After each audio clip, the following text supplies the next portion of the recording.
Tikai par aktuālām tēmām skaitu, Hasloju rajonā, pistoli pielādēt kabatā. Dzirdu šāviens gaisā, attopjos bagažniekā maisā.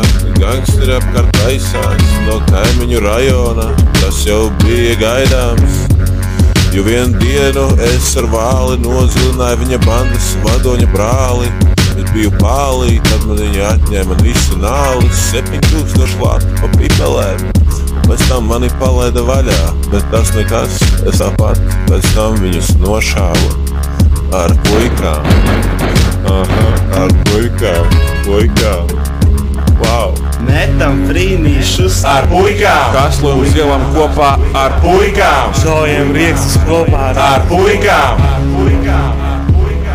Tie, kas klausās, esmu auzās, es fujēju, dabīju pa ģezdā pa seju. No liels mātīts un starp citu spiest tagad pāpīt, ka lielāk sāpīt, bet nu ko un tagad par to, jo skaties labāk ziņas, diemžēl viņi nav vairs starp mums, vai tas tev pārsteigums, muļķim jāsaprot, kā durās par nepareizo gangsteru, bet es dzīvoju tālāk un hasloju kārā, un vakarā iedavām pizdībaram bārā, bet cīkāk nevēlos stāstīt tev, bratella, beidz mani glāstīt.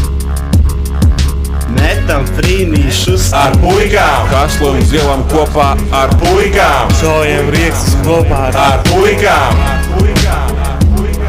Kas tad tas, kur bijis, kur ne? TS Volds, check this, tas ir mans flows. Esmu vienmēr ierindā, savā amatā, hitmans. Man ir savs darba ritens, un tādēļ es vienmēr hasloju.